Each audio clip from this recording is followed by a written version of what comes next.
We're live. We are live. 9.7. Temperature's gone down a little bit.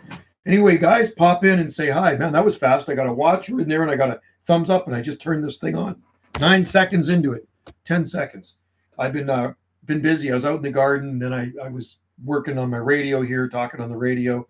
And now we're going to do a live stream before I have to go to a potluck.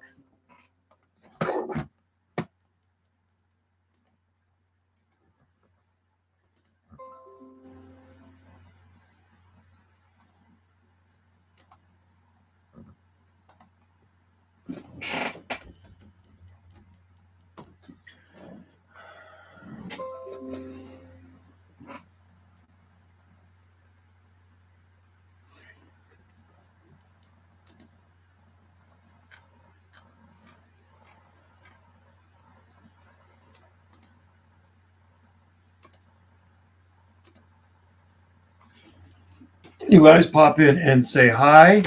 I have to leave for a potluck here at around, I think maybe 4 something. So anyway, we'll see how long we can do this live stream for. And I hope you guys are having good weather out wherever you guys are. It's been beautiful here.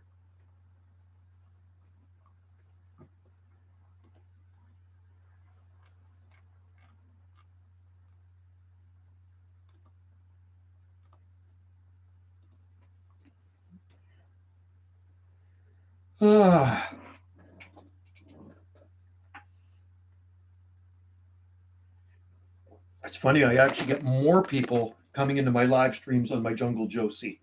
The minute I start a live stream there's people kind of coming in from all over the place. I guess there's a lot more people into radios. I will do more Banana J SSI live streams in the nice if we're still in this place. If we're not in this place, I'll be live streaming from somewhere else. We keep talking about selling it. Nothing's 100% yet.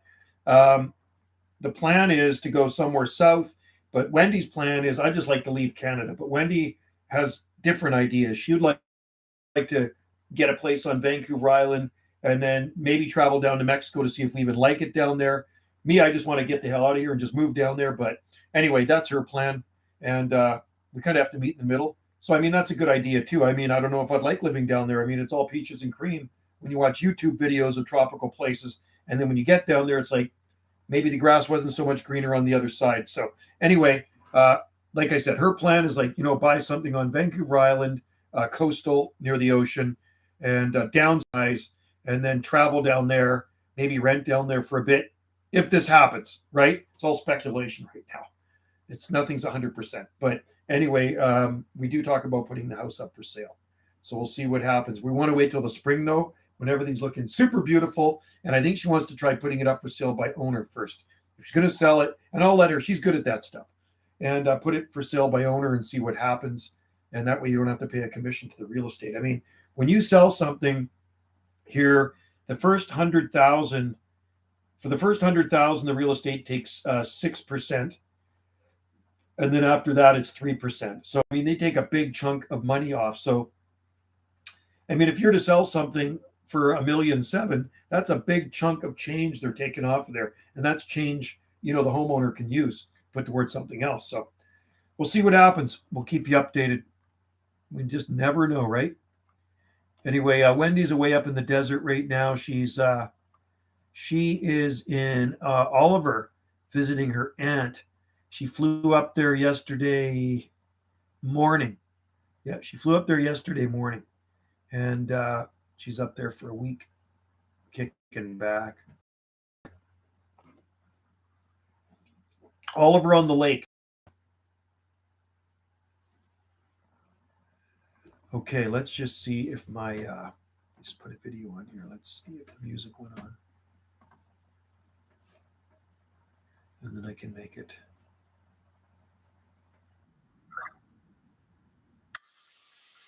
It did. Gotta love the YouTube selection of music. Okay, details.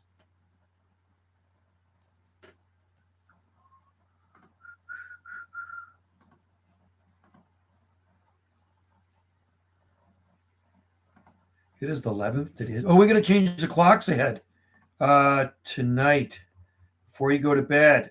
Change the clocks ahead. That's what you got to do. Okay, there we go. Video going on. Publish.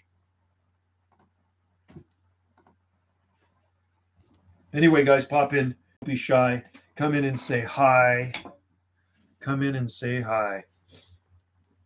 It is a grand day here on the islands. I got a lot of work done out there this past couple of days. Where's my book? There it is. Anyway, I'm going to a potluck. It should be fun. Be a lot of fun at the potluck tonight.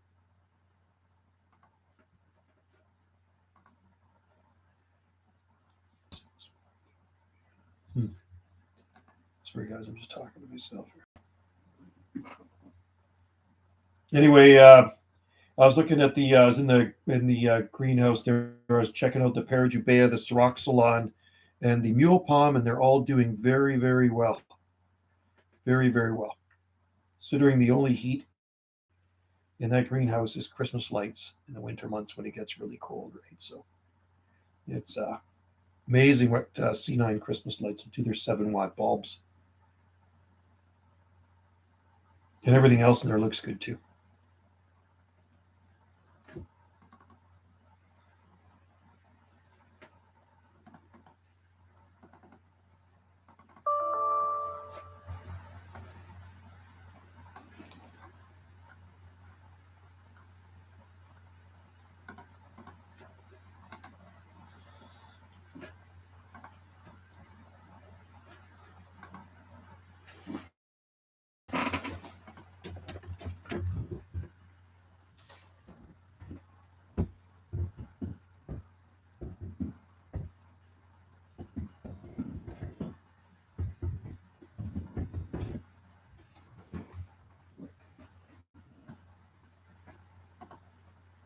Hello. Oh no, that's harder to Andro. That's Lemming Hater, right? Or how do I say Abstract Tom, right? Hello there. It's hard for me to pronounce that, so I'm just going to say Lemming Hater. I got to keep up with your name changes. If I ever move, I will have to change the name of this channel too, though. If we did end up moving somewhere, even to Vancouver Island, I'd have to change the name. Well, I guess I could leave it SSI if I moved to Vancouver Island. But if we did move somewhere like Baja, I think I'd change the name of this channel to Banana J Baja. Oh nope. Oh, you're the. Oh yeah, I know you're the other guy. Sorry, my bad. I know Lemming Hater, aka Abstract Tom, aka something else. Change. That's right. Now I remember you. You're in South Carolina, right? Correct me if I'm wrong. You're in. Yeah, you're down in the Carolinas. I think I remember that. Yes. Okay. Right. Myrtle Beach. Gotta like Myrtle Beach. I remember Myrtle Beach had a hurricane there back in '89, Hurricane Hugo, and it really hammered Myrtle Beach. I think it was '89 or '90. Hurricane Hugo came through there and beat the crap out of that place. So hopefully you don't get any more hurricanes for a long, long time. And maybe Barefooted Gardener, hey, what's going on, man? Beautiful day here on the Gulf Islands. It's not raining. I was out there working in the garden and just kind of cleaning up and spreading wood chips around the paths around the nursery. I want to get it looking good if we're going to put the place up for sale. So spring cleanup. Yep, the hurricane smash up. Yes. Yeah. Once in a while you guys get them, but I don't think that often. And I know when Florida gets hit, then they kind of come up the Carolina coast too, right? My youngest son is in Georgia right now, just south of Atlanta, visiting his friend. He says, nice and warm down there. And he did actually post some pictures. He sent me some pictures privately, private in Messenger. I said, take some pictures of some palm trees. So he took a picture of it was a nice trunk sago palm. It looked like it was dead, but it might not have been dead, but it was definitely winter damaged. It was all brown. It had about maybe this much trunk on it, 3 feet of trunk, and crispy brown. And there was a butia, a pretty nice sized butia, very minor. You could see there was some winter damage on it. So it must have got pretty cold down there in Atlanta, right? So anyway, but he's loving it down there. This is his third time, I think, in Georgia, because his best friend that used to live on Salt Spring for a couple of years moved back to Georgia, right? So he is from there. He lived here with Trevor. They rented a place. Now he's back there. Mm-hmm. Young one likes to travel. He's only 22. He travels all over the place. So I guess he gets good holidays where he works.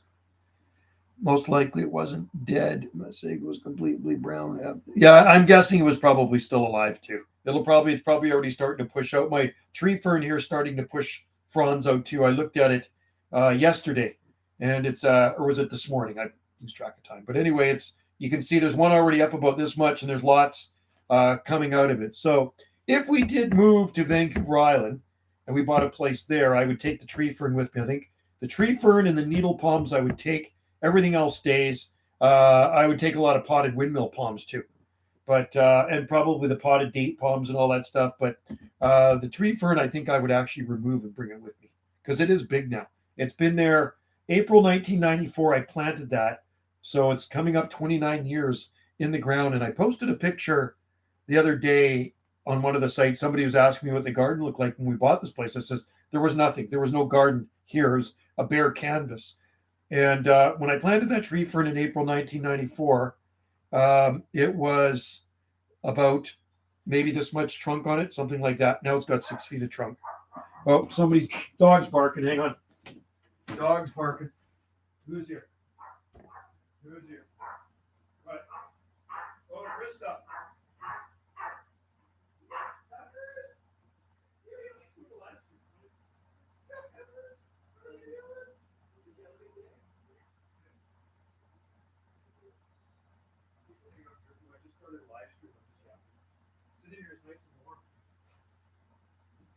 Peppers. No shortage of peppers.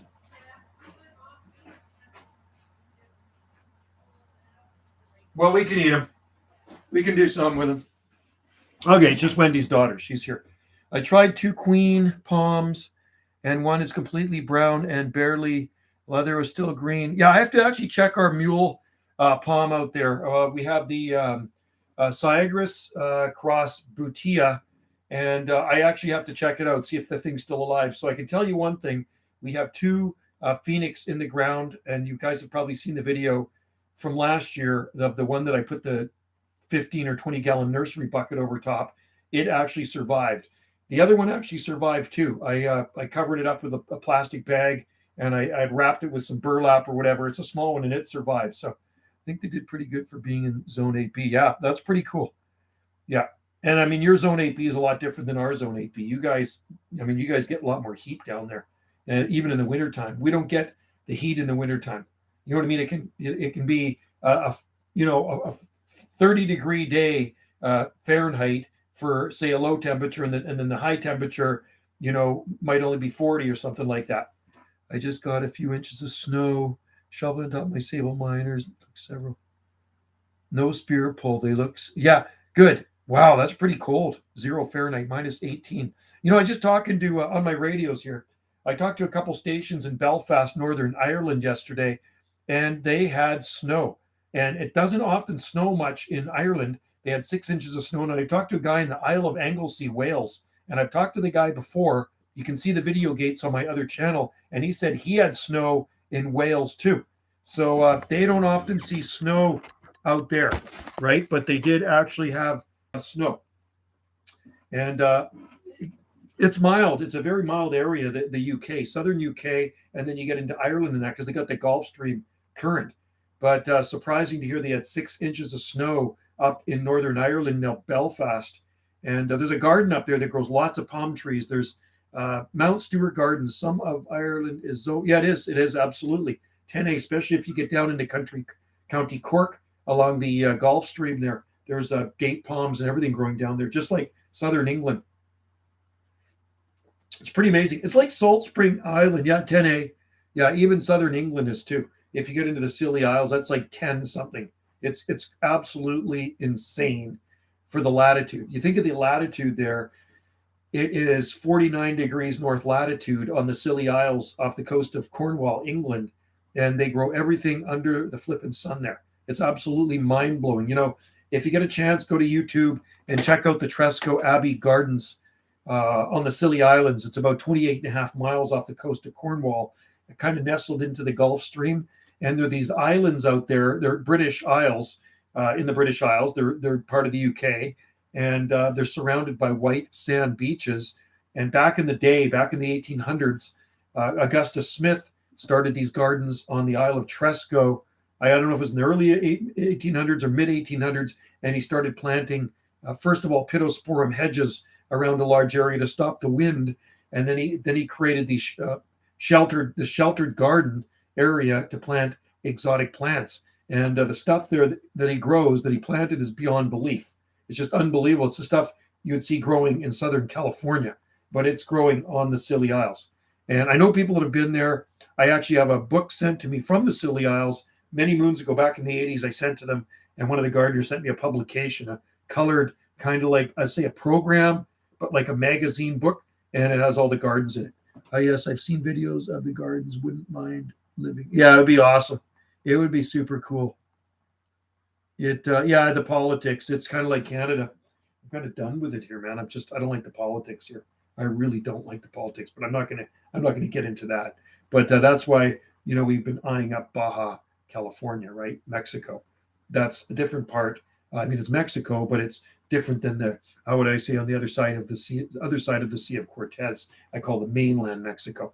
Baja California has different kind of laws and rules than the other part of Mexico. We've already looked into that. So anyway, if all goes well, it'd be cool if I could end up down there, but Wendy would more like to say, like I say, buy something on Vancouver Island and then go down there and travel to see if we even like it. Because it would kind of suck if you went to a place thinking it'd be all fine and dandy and you get down there and you don't like it. I can't move to Florida. I wish I could. It's not easy for me to move to the States. It's more difficult for a Canadian to move to the States. I can't do it. I don't know how I'd retire down there. It's not. Mexico's really easy, but the States, you need a green card. You'd have to have probably so much income to support yourself. Yeah, not easy for a Canadian to move to the States, no. But if I was probably from another country other than Canada, I probably could. Maybe I should just come in as a refugee. I could come in illegally, okay? Just I take a boat over and wash up on the shores. No, it's not easy. Maybe if I was a doctor or a lawyer, or there's some job that I was needed at, or a school teacher or a nurse, whatever, then it's easier. But no, there's no demand for what I do because I'm retired. I'm a retired guy, right? It would be fine with that. Hey, the current president, yeah, I know. He's kind of like the Prime Minister of Canada. He's kind of like the guy running the show here, the tyrant. I call him the tyrant / dictator, right? Justin Trudeau. Don't like him. Don't like him. Don't even like to listen to him. It's just unbelievable, these guys. But you know what? This is the best. To me, I like living in this part of Canada. It's far away from all that nonsense over there. It's kind of like we're a million miles away from all of that stuff. Because when you live on this island, we're not incorporated. We're not incorporated. We don't have a municipality. There's no real rules and regulations like even the mainland. It's unbelievable. You're not going to get a parking ticket here. Just you kind of do what you want here within reason, right? It's funny. Some guy watched one of my videos on. It was a video or pictures I posted on Facebook of the Swampsonii palms growing in our forest, and there's thousands of them down there. He says, You spread that seed down there? I says, yeah, I did. He says, are you not allowed to do that in France? It's illegal to do that in France because it's invasive. Curious about the lady palm you found in the valley. Oh, the valley. That's in the EL. That's in the EL Valley. Yeah, that's on Maui. That's a big lady palm. EL Valley is on Maui, and that was an old Rapis excelsus. Not in any valley here on Salt Spring. That's the valley on Salts in Maui, right near Wailuku. That is actually EO Valley is in Wailuku, right? So I don't know how old that lady palm was. I never find seeds on those lady palms though. No, it's not in Canada. But you know what? I did actually see lady palms growing in front of a Chinese restaurant in Gibson's, and I never had a chance to stop and take a close look at them. I think I snapped a couple of pics. That was probably about maybe 7 years ago, and I was in Wendy's sister's vehicle, and we were driving to Gibson's from Sechelt, and I said, those look like Rafis in front of the building. So quickly kind of snapped a picture as we drove by, but we didn't stop. But I wish I could have. And if they're still there or not, I don't know. I know lady palms are somewhat cold hardy. I have experimented with them, and I think they can take temperatures down to about near 20 degrees Fahrenheit, something like that. So minus 6.6 degrees Celsius, right? Short term.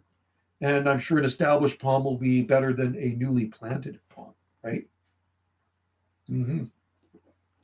But yeah, I love lady palms. They're slow growing. There's actually a variegated one.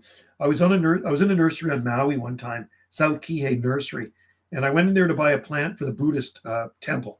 I wanted to buy a palm tree. So anyway, I ended up buying a palm tree for the Buddhist temple over in Paia. But I went in there and I looked around the nursery, and there was one section. It was all lady palms. They had like 5 and 10 and 15 gallon lady palms, like dozens and dozens of these beautiful lady palms. I didn't ask the price, but they were just absolutely flawless. And I wish I could have brought something back with me. But if I ever lived in a tropical place or a place that I could grow a lady palm, even California, you can, I would grow a lady palm. I really love the looks of them. And they're tough as nails. And they kind of got skinny little trunks, kind of Trachycarpus fortuna like, right? Fiber on them. And they grow like kind of like bamboo. And there's also variegated as well.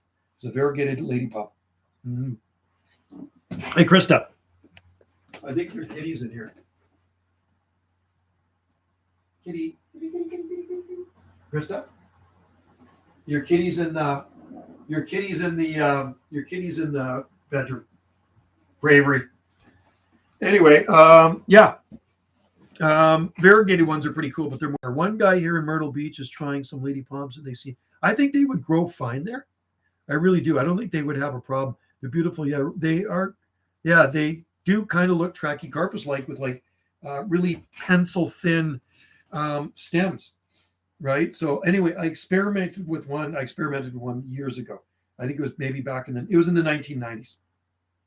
And I put it under the sun deck up against the house. But the problem is the soil was very rocky and dry. It needed to be watered pretty much every day in the summertime. And I went away to Oahu, to Waikiki for 2 or 3 weeks one summer. And I got back and there was just, it wasn't watered and it died. But it was there for several winters, believe it or not.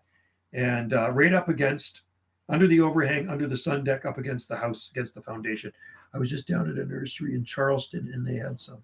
Didn't pick any up, but you picked up a Cyrus Roman Zophiana. There's one called a Silver Queen, and it's actually supposed to be slightly hardier. I've had some, didn't make a difference. They're not hardy in this climate anyway. They're a waste of time, but I do like queen palms. They are absolutely beautiful palm trees. But look into the Silver Queen. Silver Queen is a supposedly hardier variety of the queen palm, right? Native to Brazil. That's where they're native to, Brazil. So that's what we have out in the garden, Cyagrus crossputia. How much cold is your Fargesia robusta take? And I've got cold as it's probably taken is probably near -8 degrees Celsius, right? So about 17.5 degrees Fahrenheit. I've tried silver. I'm pretty sure it's just a myth. Okay, so you put it to the test. Yeah, they all died from me. I grew them from seed. They've had no difference. Yeah, there you go. Interesting. Okay, very interesting. No, what you should try in South Carolina is try a kitty. Try a Bismarckia nobilis.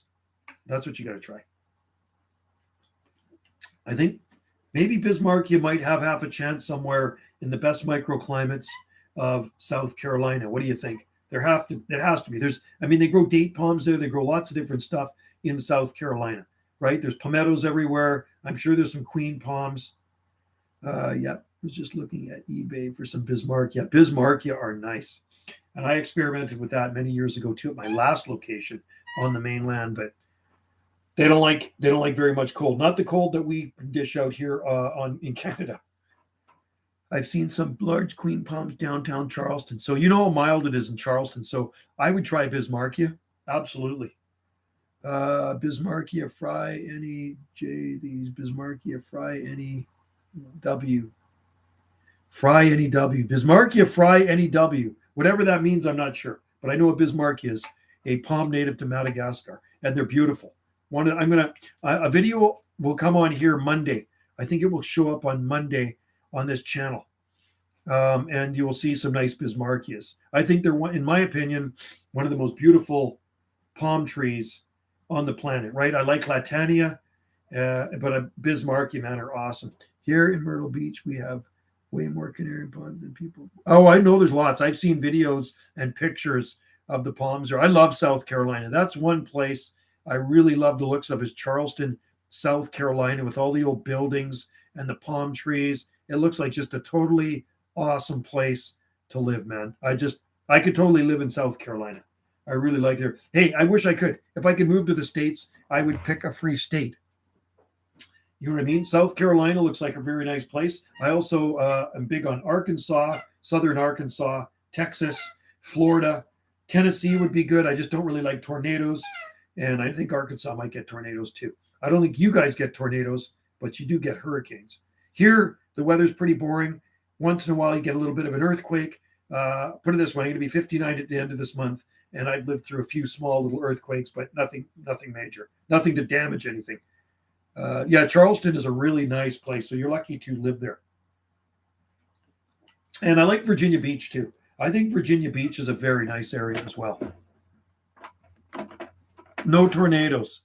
I live on the central coast of Cali. Bismarck, you fry much? Oh, they do, eh? I've seen some nice ones in San Luis Obispo, but away from the coastal influence. Oh, really? Interesting. I thought they would do better close to the coast rather than, but away from the coastal influence, they can make it. That is interesting. I thought they'd actually do better to the coast. That's actually surprising.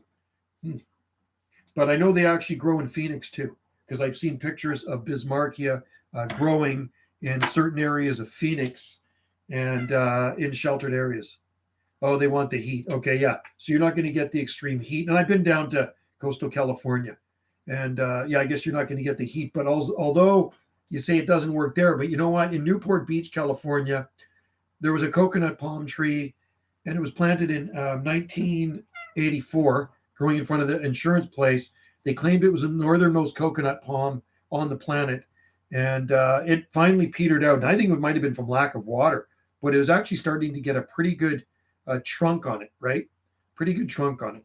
So anyway, I would definitely try one in California for sure. There is one massive Phoenix at Great Beach here. Really? Wow. Cool. Mild there on the beach. I love the cocoa with the cement. Yeah. So you probably know of that coconut palm then, right? Well, past tense. It's gone now.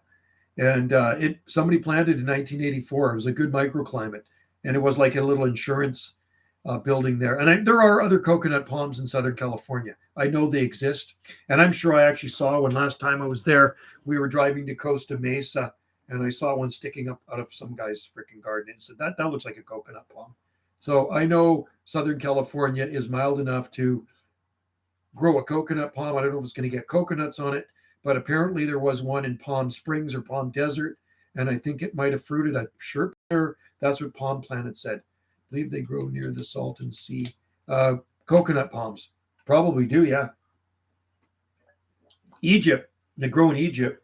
That's what somebody said. There's coconut palms there, but I don't know if I would actually grow a coconut palm if I moved to the tropics and had a small yard. I don't know if I would grow a coconut palm. Maybe if it was a Malaysian dwarf, but I don't want anything that's going to grow 80 feet tall. I definitely grow Bismarckia. I know I grow Washingtonia too because I absolutely love them, but they're weeds in the tropics. And I would try to grow a Trachycarpus palm just to see how it would work in the tropics. Probably wouldn't work very well, but I would push it. Be zone push it. I've never, ever seen a Trachycarpus palm tree in the Hawaiian Islands. You know that? I'm sure they must exist, but I've never seen them. I've been debating on whether, well, you know what? I'll tell you something. No, Tamar Myers lived in South Carolina, and she used to be the editor of Palm Quarterly. This goes way back. And she planted a Jubea chilensis at her place near Charleston, and it started getting a really nice size trunk on it. But I don't know if it's still there, but she'd always post pictures of it on the Hardy Palm Subtropical Forum. You think trackies will die? Yes. I'll tell you why. Because they don't like the consistent high heat and humidity all the time. So when I go to Oahu, I visit the botanical garden. I visit Lion Arboretum, which has a huge palm collection. And I remember talking to Ray Baker at the time. This was more than 30 years ago. And I asked Ray Baker, the palm expert of the garden. He's the palm. First of all, I went to the information. It says, is there somebody here that knows about the palm trees that grow in the garden? He says, the palm expert, Ray Baker. So he came out and I had a long chat with Ray Baker. He might even be dead now. And he said, and I asked him about Trachycarpus. I asked him, are there any Trachycarpus fortunei palms growing in this garden? And fortunei, I mean, other types of Trachycarpus might grow there, but Trachycarpus fortunei in particular. He says they failed. They tried them 3 times and they failed every time. But I tell you what I did see at Lion Arboretum, I've been there a lot of times, there was a Camerops humulus cerifera. And I remember when they planted it was small, it grew massive, and it's still there. The last time I was there, it's still there. Yeah, they don't like the consistent heat and humidity, the Trachycarpus. Maybe other species. Yeah, I think so. And I think Trachycarpus fortunei would grow if you're up on the side of, you go to the Big Island, you go to Mauna Kea or Mauna Loa, or if you go to Maui, up in Haleakala, and you start going up and the climate changes. You go up country and it's cooler up there. So you go up really high on those mountains, and I think Trachycarpus fortunei would probably like it, just like they love this climate here, right? Yeah, up country. So yeah, I think up country maybe, but higher than Makawao. They would probably, or Kula, this Kula lavender farm, up in that area, because I saw hydrangeas there that were flawless. And I think if you can grow hydrangeas, you should be able to grow Trachycarpus fortunei, right? The hydrangeas were amazing. They had flowers on like that. And I actually do have videos of them here.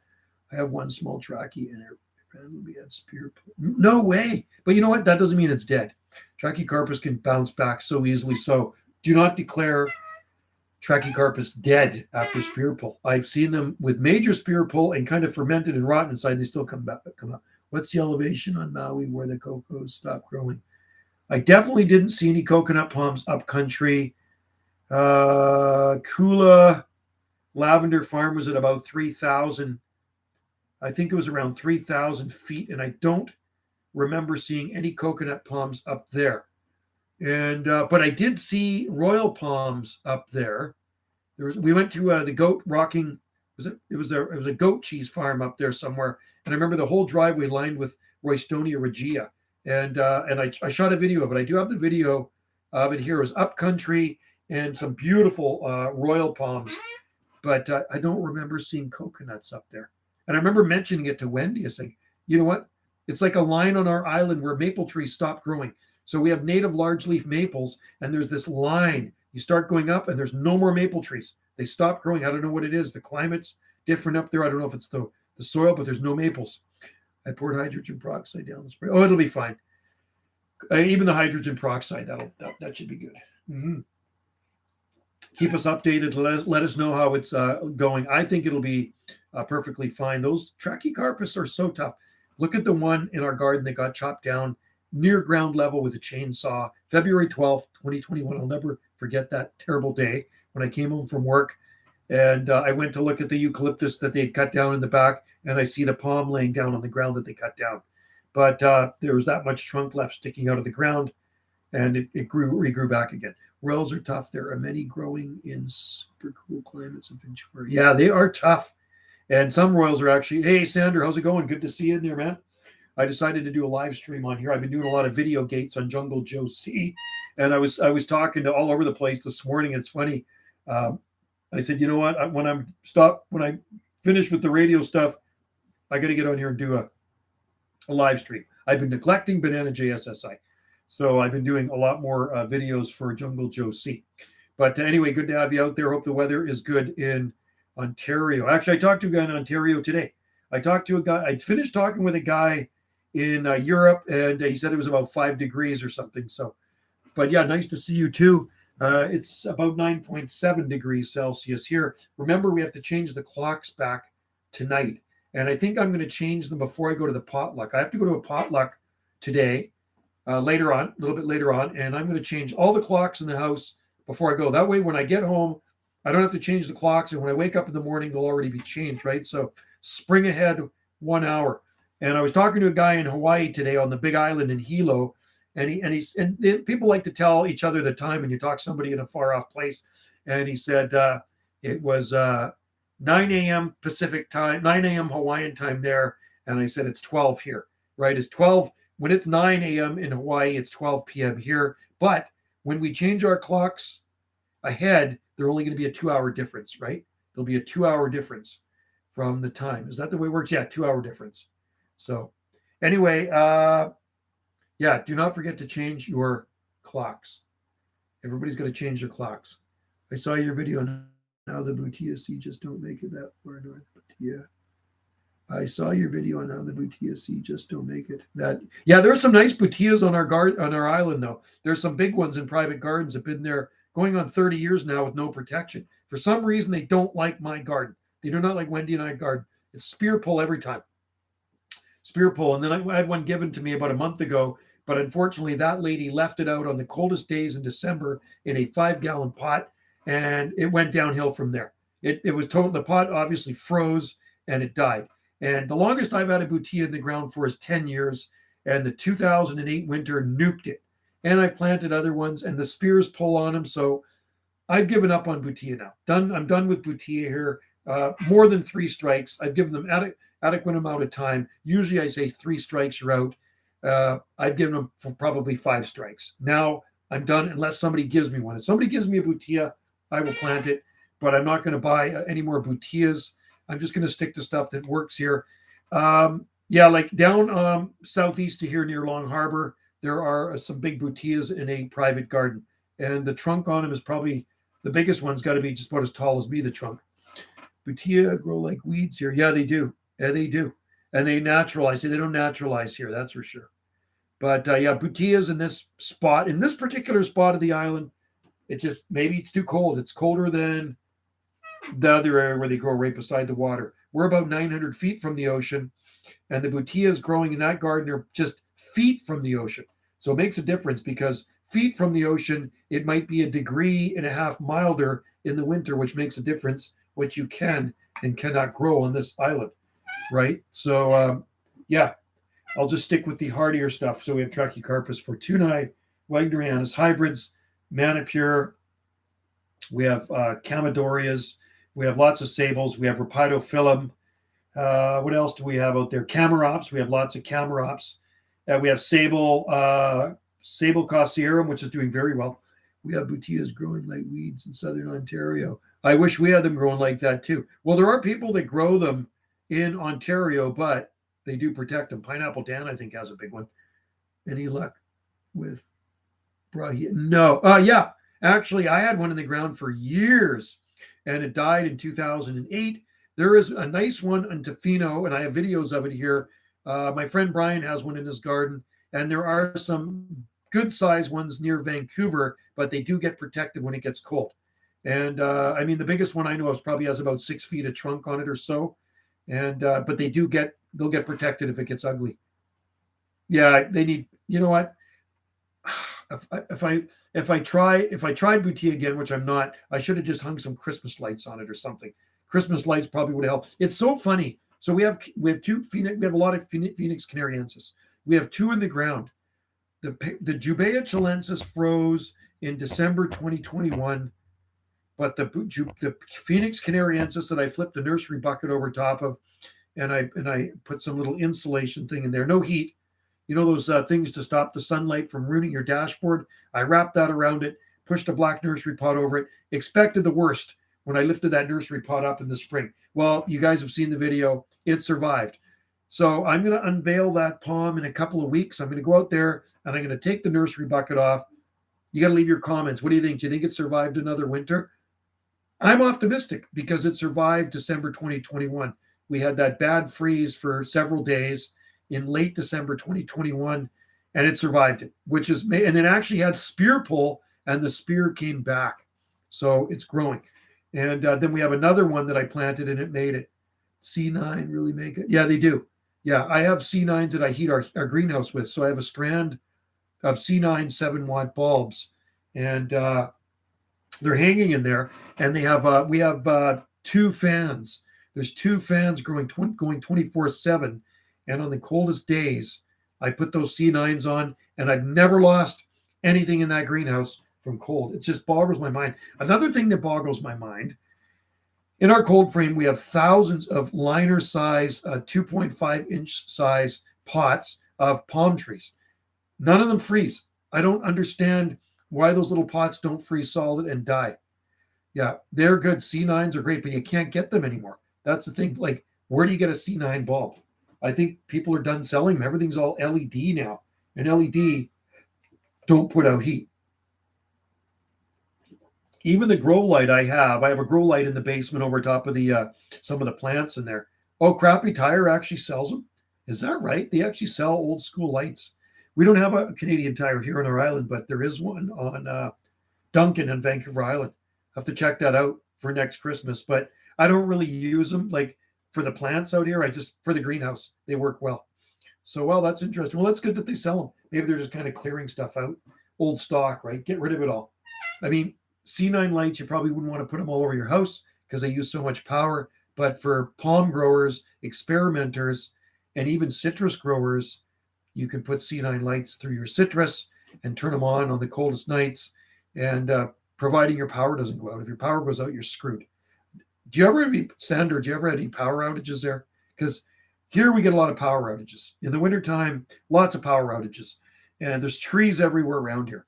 And if I was doing what you were doing and I was in Ontario and you were here and then the power went out as much as it did on Salt Spring, you wouldn't be able to do it, man. The palms would probably freeze because we do get them here. Roxalon's doing good.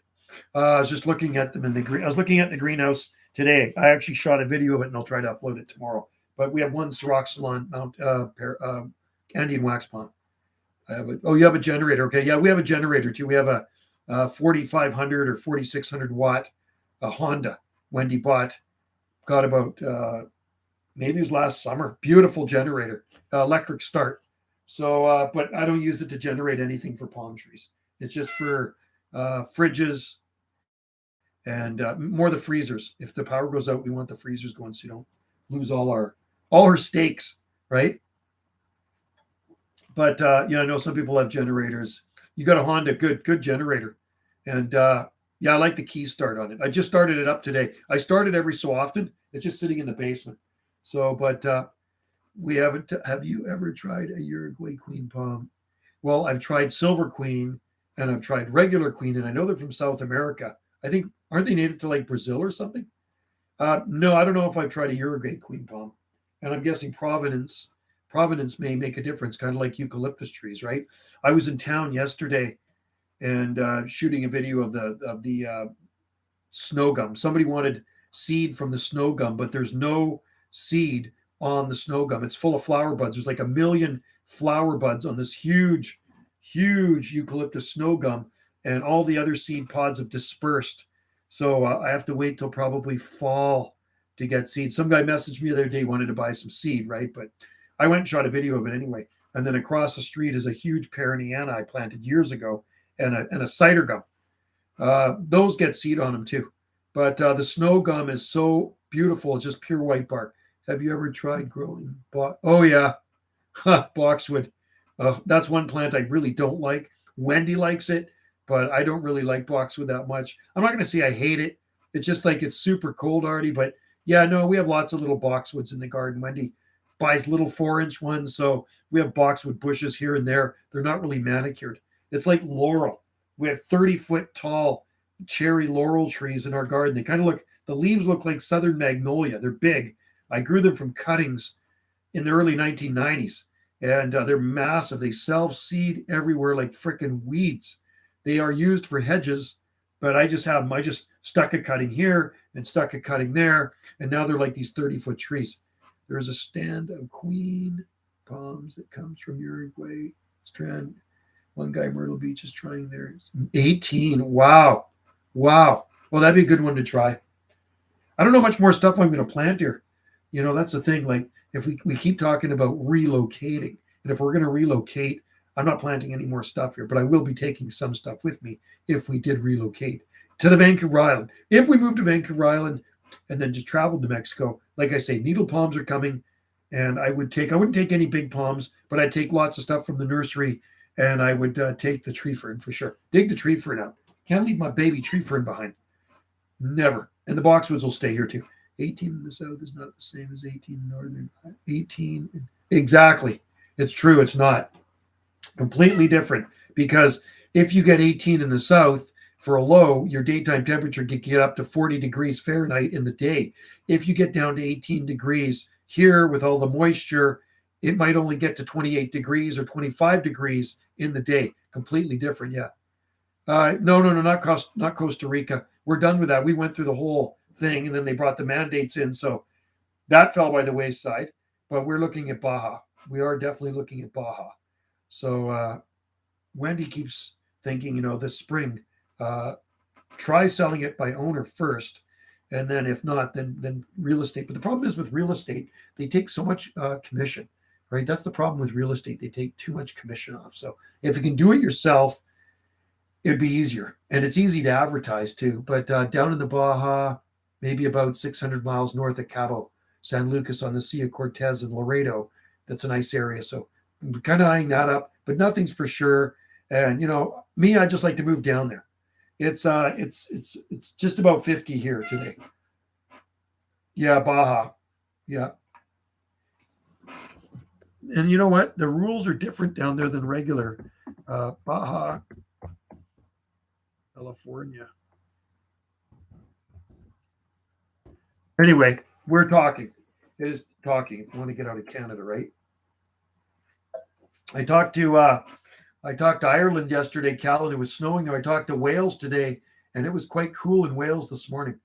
Are guns banned in Mexico? No, you can have guns. You're allowed to have guns. You can have guns here too. What zone do I live in? 8B, 9A. I live in a northern 8B, 9A. Yeah, sorry, Baja, California. No snow here north. Had good amount. Yeah, they had snow in 6 inches in Belfast, Northern Ireland.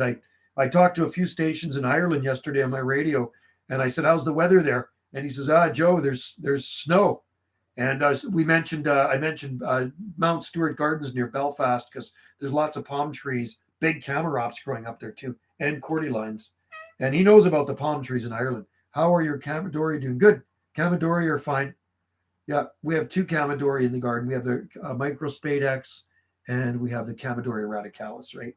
So, I mean, they've always just grown slow, and they've existed, but they've been in the garden a long time. They're pretty tough little palms. I got to give them credit because they don't look tough. They look like, if you didn't know much about palm trees and you looked at that palm tree, you think, "Oh God, that's an indoor plant. It looks kind of wimpy." But hey, it made it, and the Butia didn't. It made it, and the Jubea didn't. How about that? Doesn't that kind of tell you something? The freaking Camadoria radicalis and Microspade X made it through the winter, and the Jubea packed it in. And the Camadoria radicalis, it's a dwarf one. It's the small one. It's been outside since 1997. Coming up 26 years now. 26 years in the ground, zero protection.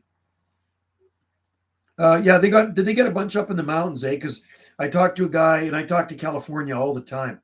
And one guy I talked to said they're going to get a dump of snow. But I think that might be up in the elevation, quite high. Yeah, we don't have anything here. Canopy cover for the no canopy.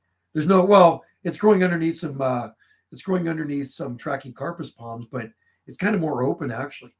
And I know I got video of a big Microspade X growing in Victoria. It's huge, growing beside my buddy's house.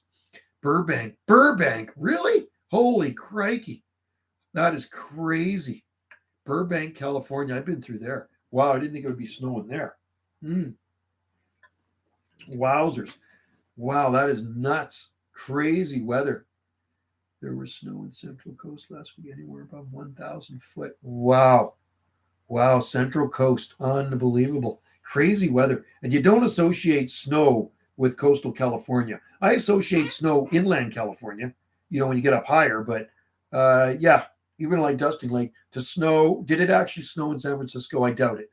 I doubt it ever snows in San Francisco. I don't even know if San Francisco gets frost, do they? It's pretty mild down there. It doesn't get the heat as inland California, but I don't think San Francisco gets very cold at all. It's a very mild area, about 20 miles from the coast. Okay, so like Watsonville, maybe Watsonville, California, something like that. Or Goleta, maybe Goleta, somewhere in an area like that. Huh, interesting. Well, it's feeling more spring-like here now. Paso Robles. Cool. I don't know that town. But yeah, we had our snow. It's gone. The last snow we had was in February, and it was gone. A few days, all gone. Thank God. It doesn't last long here on the ocean. It's so weird when you're driving around Salt Spring. Like there's still places on Salt Spring with snow. When I'm driving to town, the snow line is really low on the mountains. Like they're white with snow here, but there's nothing here. But it was even last week. There was some fields south of here, about 8 kilometers south of here. There was snow in some of those fields, but ours went pretty quick. And when it was snowing here, it was mostly raining just down the road. So we're here and North Beach is here. So we're North End. North Beach Road is here, and you drive down to North Beach, and there'll be a line, so it can be snowing here, and you drive down halfway, and it changes to rain. So you're driving down there, and everything's green. There'll be snow up on top here. It's bizarre microclimates, elevation, topography. San Fran has planted monsters. Yeah, if you're growing those things, you need to be frost free. That's amazing, man. Never been to San Francisco. I would love to go to San Francisco. One of these days. One of these days, I will go to San Francisco. Yeah, it'd be nice to do a road trip down the Oregon coast again, too. I like, you know what? I bet you they might even grow in Brookings. Monstera, I bet you up against a building under an overhang. I've seen some pretty cool stuff growing in Brookings. San Francisco does look beautiful. And, you know, even to drive there, it's not super far south of here. Are the yeah? See, they would thrive. They would thrive there in San Francisco. The climate is absolutely perfect, and same with Para-Jubea. That would work good. Jubea, I think, would work good. Butias would work good there. There's a lot of cool stuff. I mean, you can grow Washingtonias there too. Everything grows in San Francisco, right? But because those are high elevation palms, Siroxylon and Nightcow. Nightcow's not from New Zealand, but Siroxylon, Andean wax palm, useless here. Never going to be long term here. I've tried one ages ago, and I do have one in the greenhouse, but it ain't going to work here. I believe San Francisco is 9B. I thought it was even higher. I thought it was more like 10, right? Torellii, year 25. Is that right? Para-Jubea Torellii. How about Para-Jubea coccoides? That's the other one. I mean, we had one in the garden for a year or so, and it was just so stressed out growing under the cedar trees. I dug it out, put it in a pot, put it back in the greenhouse, and it's growing in a pot in the greenhouse, and it seems to be a lot happier there. Only right on the coast. Okay, interesting. Yeah, I'd been up and down the coast, but not to San Francisco, in Southern California, and northern, very northern. Do you think I would try it? I'd definitely try it. It's fun to experiment. South Carolina. I love those climates that allow usually unexpected. Yeah, same with me.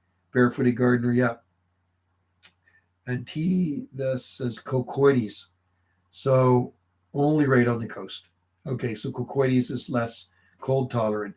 It's like when you go to Maui and you go up to Kula Lavender Farm, you don't expect to see hydrangeas anywhere on Maui. And the nicest hydrangeas I've ever seen were at Kula Lavender Farm. Ventura has nice coccoides at the college. Oh, cool. Really? Nice. Yeah, same here at the Barefooted Gardener. It's pretty cool. Yeah, I like those unsuspected gardens. There's one here at the plant farm, too, on Salt Spring Island. You should see the guy's garden. It's full of palms and exotic plants, mature ones. And it's like, wow, it's like you're somewhere else when you walk through Jeff's garden. And he thought coccoides hate heat. Okay, so coccoides is probably up 6,000 foot elevation in the Andes Mountains somewhere, right? Maybe more. I don't know. Maybe it's 11,000. Excuse me. I gotta see the fire. Hang on. Right back. How's fire? Is it good? It's good. Are you comfortable down there? Okay. I got my potluck's not till 5. Just about time. I got lots of time. Is your friend coming over? What? And he hate heat. Well, Jubea likes heat and can tolerate cold. I just don't think they like high humidity. That's the thing. But Tamar Myers grew one in South Carolina, and it gets very humid in South Carolina. So definitely worth a try. If you're living in the Carolinas, try Para-Jubea. Or not Para-Jubea, Jubea chilensis, right? Also another one Another one I've always wanted to try is Trithrinax campestris. That's another nice hardy palm from Argentina, right? But very hard to get a hold of in Canada. And if you grow them from seed, it's going to be painfully slow. But who has one? Oh, in his garden in Victoria, my friend Jeff has one, and he grew it from seed and he planted it in the 90s. And his Trithrinax, I got a video of it. I think it has probably about maybe 6 feet of trunk on it, 5 feet of trunk on it, something like that. Very spiny, very beautiful palm tree. And it was a Trithrinax, Trithrinax campestris. That's what he had. Absolutely beautiful. The only one I know of established growing on our coast, but you know what? He sold his place. His palm garden was absolutely amazing to die for. He had about 60 mature palm trees on his lot. His backyard is these towering palm trees, and you walk through the palm garden, and it's all palms, towering palms, Trachycarpus nova, Trachycarpus wagnerianus. He has a mature grove of 20-foot tall Trachycarpus wagnerianus.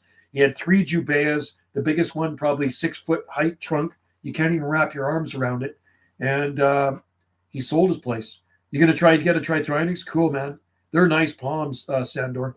Yeah, very nice palms. 8 heat. I have a hypothesis that sable from seed needs to be planted into the big pot immediately. Oh, interesting. Okay. Well, I've grown them. I started them in trays and I took them out and I planted them. I've grown thousands of sables from seed. I got a bunch in the greenhouse, tons of in the greenhouse, lots of sable minor. We have quite a few needle palms in our garden. We have 7 needle palms in our garden here. They're thriving. I was looking at them today. They look great. Our needle palms are happy. Yeah, just put them on a southwest slope. There are people that grow needle palms up here. I think Wes in Vancouver in the North Shore has the biggest one. It's quite big. He's got a big needle palm in his garden. Planted it years ago. So yeah, needle palms are fully hardy here, but they do like heat units. So I think he's in Southern California somewhere, or Central California, Sandor. I don't know what town though. Somewhere where the palm trees grow. And I can show you what it's doing here right now. I'm going to take this off, and I will show you. I'll go downstairs and I'll show you what it's doing. Do you know any online storage backyard princeps? We have princeps in our garden, but they're small. I'm glad I planted them where the jubea was, because the jubea is dead and the princeps are not. So this is what it looks like here. You can see we're looking at some eucalyptus trees. It's very green, right? See the fascia trees, and my antenna's there. And then we'll go out here and we'll show you. I'll show you these laurel trees. So these laurel trees, there you go. You can see the laurel trees there. Those are 30 foot. Those are going down a slope, and there's flower buds on them right now. Those are redwoods over there, coast redwoods in the distance, those big trees. And then there's palms and bamboo and this and that. And the other, Clematis armandi is blooming. And then we'll go here. We'll give you the royal tour. I need an iPad. I really do. This old school freaking computer. See here, you can see what's going on there. See, so everything's looking really good. You can see Trachycarpus are growing. You can see the fronds opening up on them. They're not even phased. See eucalyptus snow gum over there, and then the Fargesia bamboo down there. There's needle palms. You can't see the needle palms. They're kind of covered up on the side of the slope by the foliage, right? And good book. And then we'll go out here. Hopefully it's not raining. I don't think it's raining. We'll go out here. I know, I've never owned an iPhone. Sandra, I've never owned an iPhone in my life, ever. Never even owned a flip phone. So you can see what these guys are looking like here, right? There you go. You can see how green. See, Trachycarpus, they just don't get damaged here. I've never seen them damaged in the wintertime, right? Right? Yeah, I've never owned an iPhone, man. I'm old school. Wendy has. Look at the heavenly bamboo. You can see the berries on it here. And hopefully my stream won't crap out because I'm getting farther from the router. See the heavenly bamboo? That's Nandina domestica. And then here, And then you can see the fatsia trees up here, up above my head. More fatsia here too. Lots of fatsia. It's like fatsia everywhere. They just grow like freaking weeds, right? And the camellia behind me, you can see the camellia there. That one's Wendy's got camellias all over the freaking garden. That one's just absolutely loaded with flower buds, right? So, yeah. So these are my seed-grown ones here. These palms behind me, and it's good to cluster them. You can cluster the palm trees together, and it just kind of gives it more. I don't have any spider fatsia, but we have lots of fatsias. We have more than 2 dozen. Maybe we have 30 fatsia trees in our garden. Thanks, Sandor. That's variegated. This is jasmine. This is jasmine here. And you know what? It looks like there's flowers coming already on the ribes. There's flowers on it already on that. That is, what do they call that stuff? Flowering currant. It's a white one, right? So anyway, that's what things are looking like out here. That's a very small portion of the garden. The garden is very, very big. It stretches 330 feet along the front, and then it stretches a couple hundred feet in the back, right? So it's there's plants everywhere here, man. Everywhere you look, there are plants. And here we'll show you what the loquat is. One broken branch I had to tie up. You can see the string on that. It broke in the winter, kind of bent it. So I tied it up there last week. And then you can see what's going on down there, right? There's a Trachycarpus manipure down there too. There's waggies. And I'll show you another cool plant.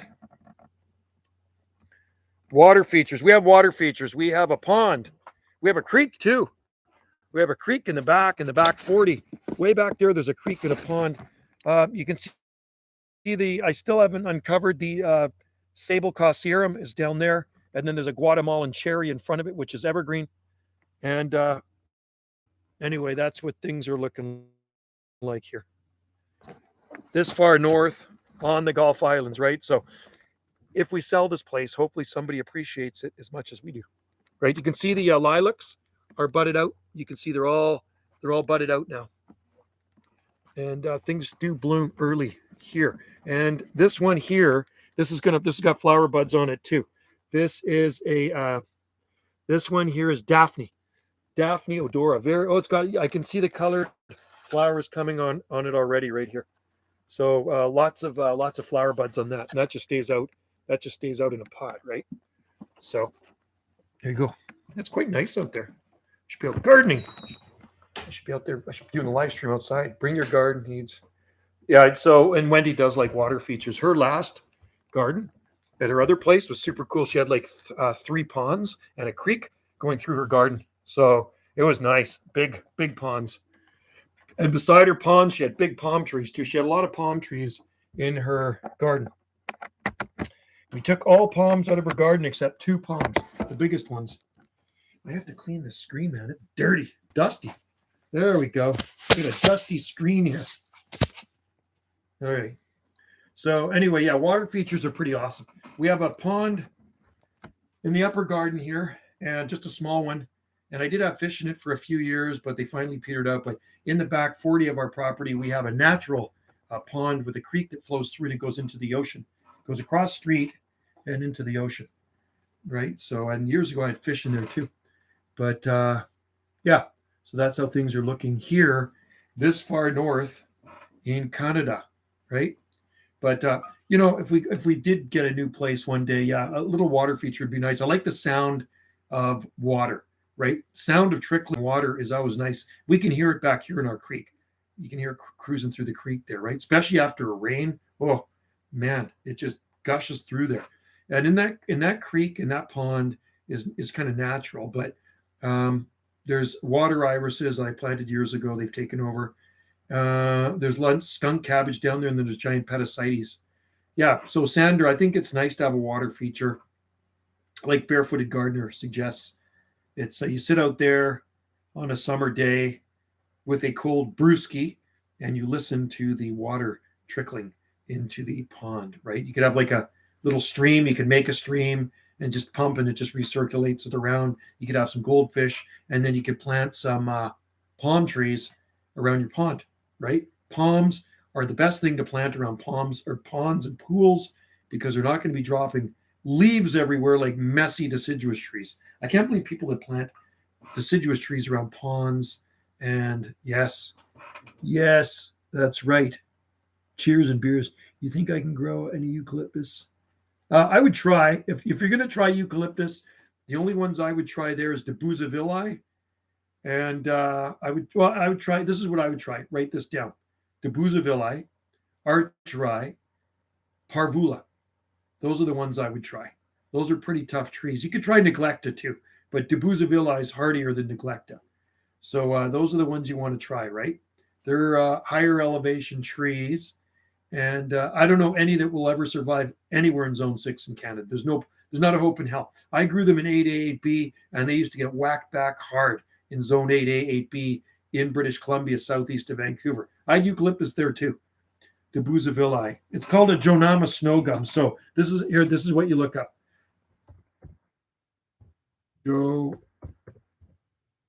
Just a minute, Jonama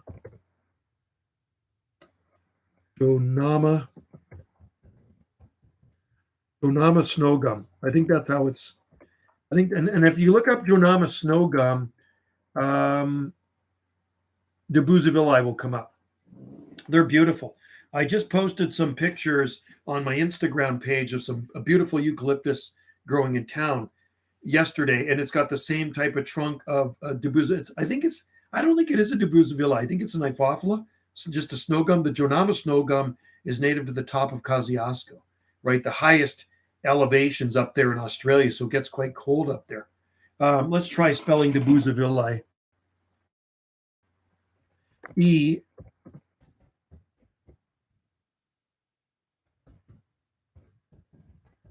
I think that's how you spell eucalyptus de Bougainvillei. Right there. Look that up. De Bougainvillei.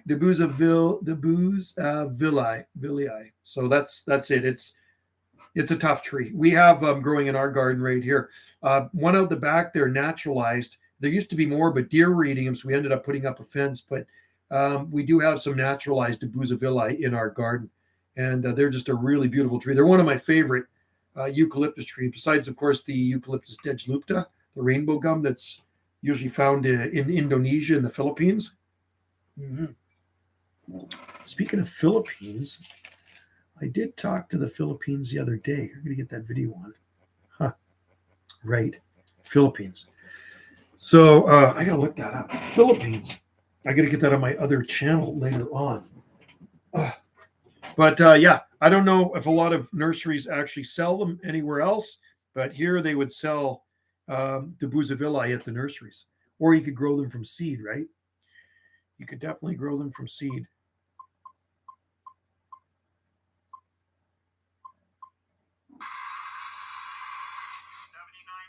Okay, there we go. There's the video I'm looking for. Right. So anyway, it's got nice leaves on it, and I should have showed it to you when I had my laptop out through the window there. There's a Bougainvillei right out the living room window, and it's got silver leaves on it about this big, very waxy, and really nice white bark. We got we got two out front, and then we have three of them out back. We had a bunch of parvula everywhere, but we cut them all down. Like, we cut down our biggest eucalyptus trees. They're just getting too dangerous, just way too dangerous, man. We had to get rid of them. So, I mean, they were 100 feet tall. They're big trees, right? I have a young neglecta, leaves turn brown. Do they regrow from the stem? They will regrow from the bottom. And they're not as hardy as some people claim they are. They're hardy, but they're not the hardiest eucalyptus tree. It's funny when you look at a neglecta, Omeo gum, they look like they would be, they're actually a very frost tolerant tree, very cold hardy, but only to a certain point. All eucalyptus trees, all plants have a threshold, right? And there is a huge grove of them growing up Ganges Hill. Once you get out of Ganges in town, there's some monster size neglecta growing on a guy's property, kind of like as a screen between him and his neighbor. He's got, I guess, a couple acres there or whatever, an acre. So he planted them in there, and they're big trees now. I do actually have a video of them here. They're very beautiful trees. Another nice one to grow. It wouldn't handle that much cold, though. Here on Salt Spring, there's some big ones, is nitens, the shining gum, Eucalyptus nitens. They're beautiful beautiful trees. And there's a monster size one for this far north. It's big. I don't think you could wrap your arms around the trunk growing along the boardwalk in town. There's a lot of eucalyptus trees growing in town. There's a huge eucalyptus archri growing right on the corner on the main road at Centennial Park. We gave it to the park in 1999.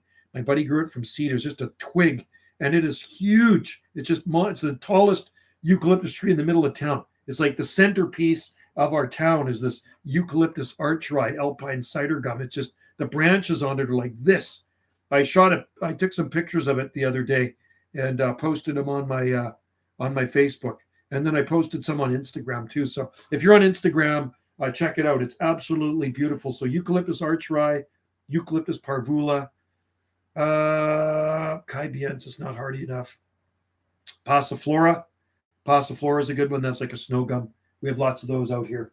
They're pretty tough, right? But, even in a really bad winter in zone 8B, they can probably still get some damage on them. And the nice thing about eucalyptus trees, if you do mulch the bottom of them with some bark mulch or something like that, and you get a really bad winter, a lot of them have the ability to just kind of regrow back. They have a lino tuber in them. And the lino tuber, so they can withstand forest fires and those bad freezes. They get these kind of bulbous woody at the base of the trunk, and they just kind of regrow out of there. That's it with the eucalyptus tree. Most of them cut down, they just regrow back again. And that's what happened with ours. We cut them down, they regrew back, and I had to actually kill some. I took the chainsaw and cut all the new growth off because we didn't want them here anymore, just because they're very dangerous. I mean, they could have fallen on our house.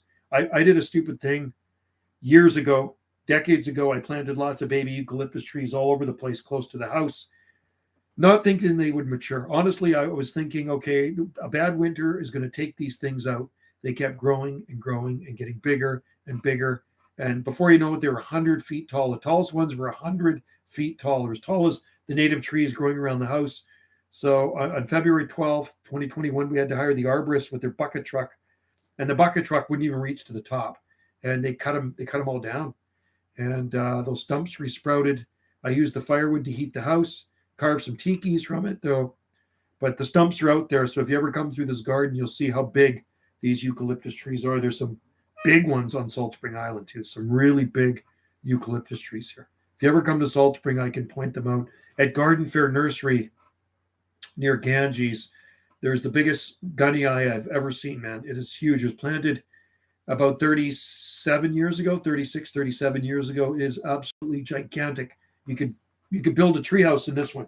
It self-seeds. It naturalizes there. The trunk on it, you cannot wrap your arms around it. It is big, big, big, big. So I do have videos of it here as well. So there you go. I think I'm probably burnt out now from doing the live stream. I think I've done enough talking. I appreciate you guys popping in there. It was a fun time. And I will do another live stream shortly. I'm going to do more of these in the nicer weather when I can actually sit outside on the sun deck with my computer. So thanks, Sandor, for coming in. Venutu, Barefooted Gardeners, and the J Thieves.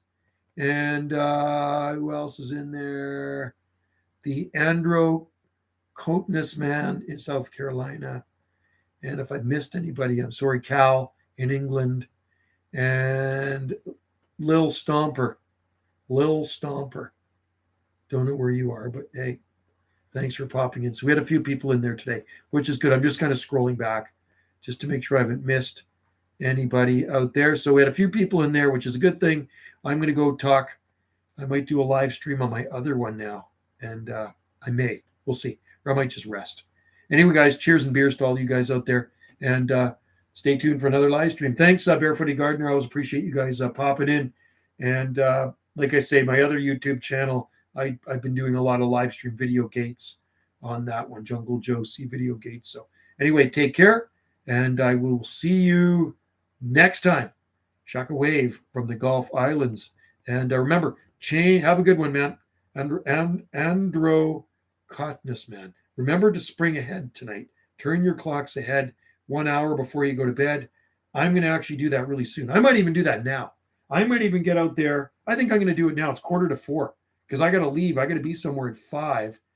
And I'm going to turn these clocks ahead. That's what I'm going to do. All right. See you next time. Thanks, guys. You guys are awesome. Plant a palm. You can't grow wrong. cheers and beers. Doing it now, right on, Sandra. I'm going to do it now too, buddy. Thanks, guys. Have a good night.